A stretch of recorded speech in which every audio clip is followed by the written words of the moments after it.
नमस्ते दोस्तों, मैं हूं विकास। जीएस ऑनलाइन प्रोसेस में आपका स्वागत है। दोस्तों, जैसा कि आज मैं आपको कीबोर्ड के बारे में बताने जा रहा हूं।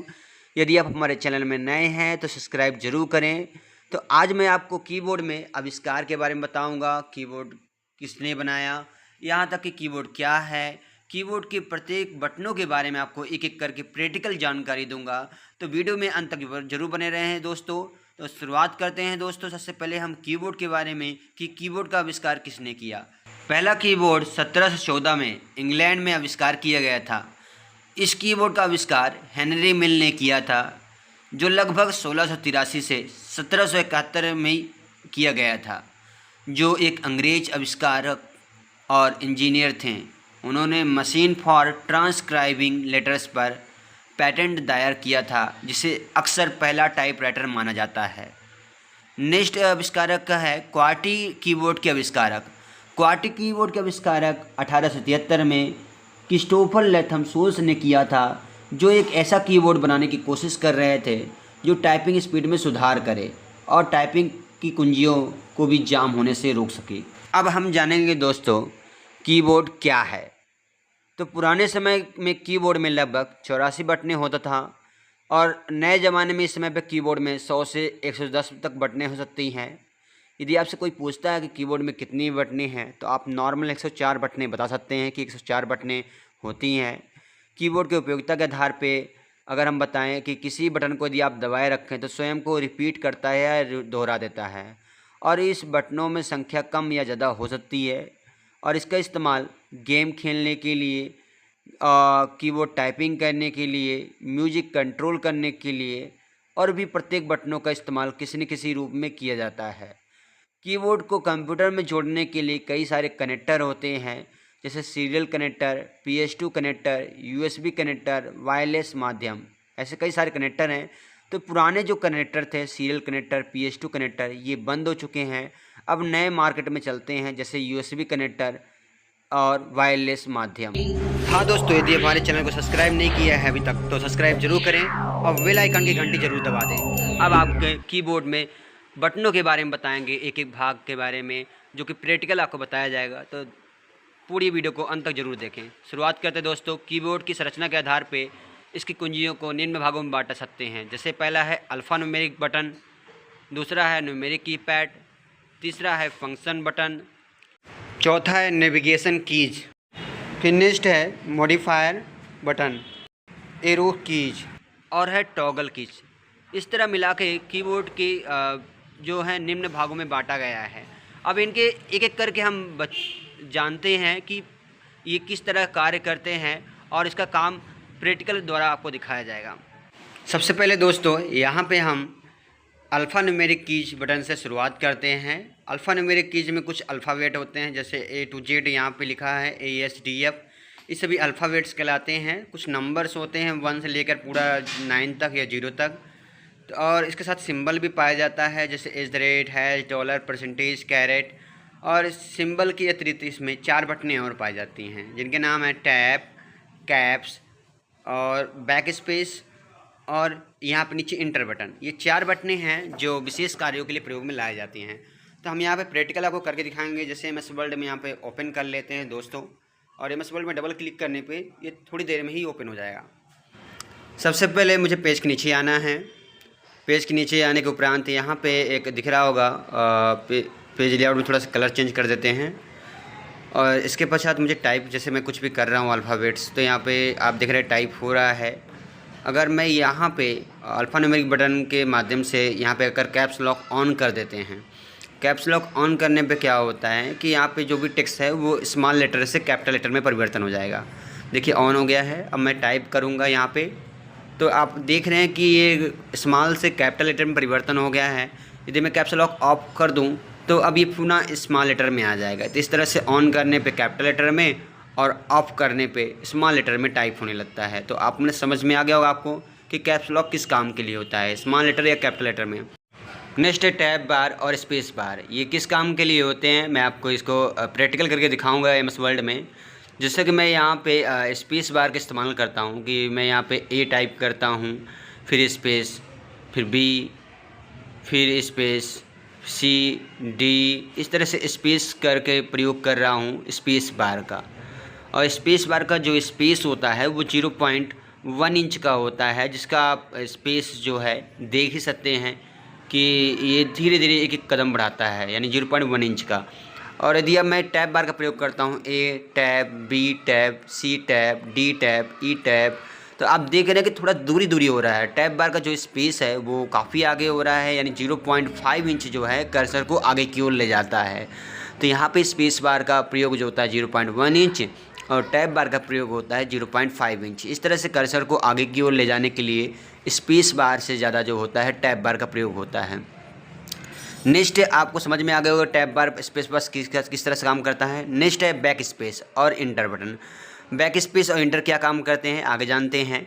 जैसा कि अभी हम यहाँ पे देखिए, अगर मैं यहाँ पे इक्वल RAND करके कोई फार्मूला टाइप कर लेता हूँ तो इससे क्या होता है कि कुछ पैराग्राफ हमारे पास बन जाते हैं। अब जैसे मैं यहाँ पे कर्सर कहीं पे भी अगर रखता हूँ और आप बैक स्पेस दबाते हैं तो बैक जाता है, और यदि इंटर करते हैं तो इंटर करके नीचे पैराग्राफ चला जाता है इंटर दबाने पे।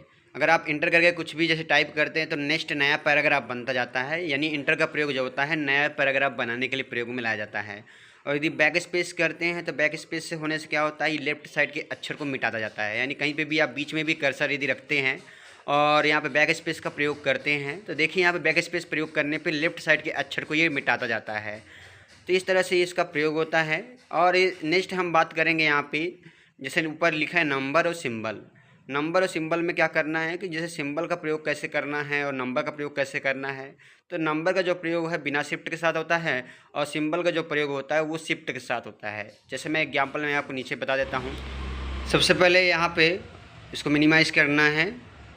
मिनिमाइज़ करने के उपरांत मुझे यहाँ पे कोई भी एक ऑप्शन ओपन करना है जहाँ पे शिफ्ट अल्टा कंट्रोल है। तो देखिए जैसे मैं यहाँ पे दिखा रहा हूँ, बिना शिफ्ट के नंबर टाइप होगा और अगर शिफ्ट का प्रयोग करेंगे तो सिंबल टाइप होगा, जैसे @ हैश डॉलर परसेंटेज कैरेट। तो देखिए जैसे मैं यहाँ पे कुछ भी टाइप करता हूँ 1 2 3, तो देखिए यहाँ पे नंबर टाइप हो रहा है जबकि सिंबल टाइप नहीं हो रहा है। ये देखो सिंबल टाइप करना तो शिफ्ट का प्रयोग करेंगे तो देखिए यहाँ पे @ हैश डॉलर परसेंटेज। यहाँ पे इस तरह से सिंबल शिफ्ट का प्रयोग करने पर सिंबल टाइप होते हैं और बिना शिफ्ट के जो है तो नंबर टाइप होते हैं। तो आपको समझ में आ गया होगा कि सिंबल और नंबर कैसे टाइप होते हैं। नेक्स्ट है न्यूमेरिक कीपैड। न्यूमेरिक कीपैड में क्या होता है कि यदि यहाँ पे 0 से लेकर 9 तक के अंक जो होते हैं 10 होते हैं, फिर 11 12 13 14 15 16 17। न्यूमेरिक कीपैड में 17 बटनें होती हैं और इनका कार्य क्या होता है, जैसे इसमें प्लस है, इंटर के बाद प्लस है, माइनस है, गुणा है, भाग है। तो इसमें कैलकुलेशन के रूप में बिल्कुल दिखता है ये। नम लॉक को ऑफ करने पे क्या होता है, नम लॉक को ऑन करने पे क्या होता है। तो नम लॉक को ऑन करने पर क्या होता है, नंबर काम करता है, और यदि नम लॉक को ऑफ कर दे तो नंबर काम करना बंद कर देता है। एग्जाम्पल जैसे समझते हैं, यहाँ पे हम देखिए अभी टाइप कर रहे हैं 1 2 3, तो देखिए नंबर टाइप हो रहा है यानी नम लॉक ऑन है।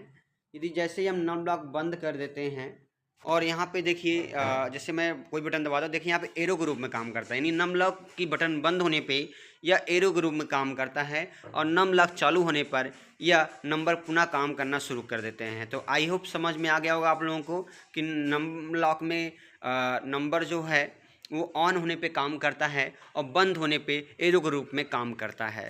तो समझ में आ गया होगा दोस्तों। नेक्स्ट हम बात करते हैं यहाँ पे आगे की ओर चलते हैं, फंक्शन बटन की ओर लेके चलते हैं। फंक्शन बटन F1 से लेके F12 तक होती हैं, जो 12 फंक्शन बटनें होती हैं, जो विशेष एप्लीकेशन में अलग अलग तरीके से इसका कार्य होता है। हाँ, एक F1 जो होता है विशेष होता है, जो कि सभी एप्लीकेशन में अलग अलग तरीके से हेल्प कमांड आते हैं। हर एप्लीकेशन का अलग अलग हेल्प कमांड आता है। जैसे कि मैं थोड़ा सा आपको एग्जाम्पल बता ही देता हूँ कि यहाँ पे आप एक MS वर्ड में जैसे मैं ओपन कर लेता हूँ और यहाँ पे मैं F1 प्रेस करता हूँ। जैसे हमें F1 प्रेस करते हैं तो MS वर्ड का हेल्प कमांड आता है, जिससे आप इसकी जानकारी इन्फॉर्मेशन ले सकते हैं, कुछ सहायता ले सकते हैं। तो F1 का प्रयोग जो होता है हेल्प कमांड के लिए होता है। नेक्स्ट यहाँ पर जैसे F2 किस काम के लिए होता है, तो F2 जो होता है नाम चेंज करने के लिए। जैसे आप डेस्कटॉप में जाते हैं, डेस्कटॉप में किसी एप्लीकेशन पे राइट क्लिक करते हैं तो यहाँ पे आपने देखा होगा कि रीनेम ऑप्शन पे हम क्लिक करने पे नाम आसानी से हम चेंज कर सकते हैं। पर यदि अगर रीनेम का प्रयोग नहीं करना है आपको, जैसे मैंने यहाँ दिखा रहा हूँ रीनेम ऑप्शन नीचे दिखा है, यदि आपको रीनेम का प्रयोग नहीं करना है तो आप यहाँ सेलेक्ट करके F2 बटन दबाएंगे तो देखिए यहाँ पे आप आसानी से नाम चेंज कर सकते हैं। जैसे मैंने यहाँ पे दोबारा नाम चेंज कर दिया तो देखिए नाम चेंज हो गया है। अगर आप दोबारा किसी भी ऑप्शन में एप्लीकेशन में क्लिक करके फिर से F2 बटन प्रेस करके नाम चेंज करना चाहें तो चेंज कर सकते हैं। जितनी बार चाहे उतनी बार आप F2 का बटन का प्रयोग करके नाम चेंज कर सकते हैं।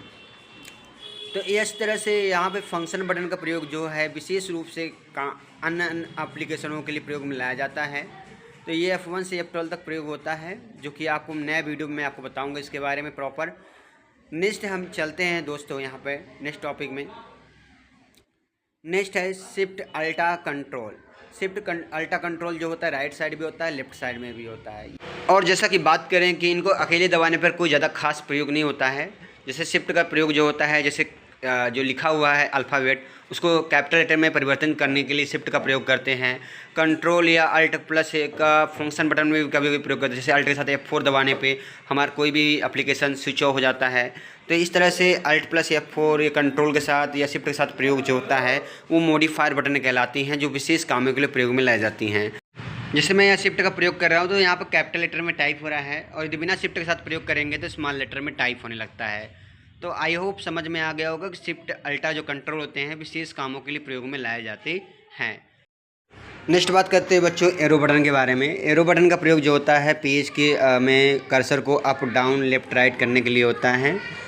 जैसे कि मैं आपको यहाँ पे MS वर्ड में राइट लेफ़्ट करते हैं जैसे, तो देखिए यहाँ पे ऊपर जा रहा है कर्सर, और यदि डाउन करते हैं तो यहाँ पे देखिए कर्सर बार नीचे की ओर आएगा। तो इस तरह से राइट लेफ़्ट या अप डाउन का यूज़ करके एरो का प्रयोग करते हैं। तो इस तरह से एरो बटन का जानकारी भी कंप्लीट हुई दोस्तों। अब नेक्स्ट हम बात करते हैं special purpose keys. Special purpose keys में जैसे यहाँ पे लिखा है प्रिंट स्क्रीन। ये प्रिंट स्क्रीन क्या होता है, जैसे आपने मोबाइल में कभी फ़ोटो का स्क्रीनशॉट लिया होगा, वैसे ही आप कंप्यूटर में भी प्रिंट स्क्रीन के माध्यम से स्क्रीनशॉट ले सकते हैं किसी भी स्क्रीन का। जैसे मैं आपको यहाँ पे एग्जाम्पल के रूप में दिखाऊँगा। मिनिमाइज़ करते हैं, और जैसे ये हमारी स्क्रीन दिख रही है, इसका स्क्रीनशॉट लेना है तो हम प्रिंट स्क्रीन दबाएंगे।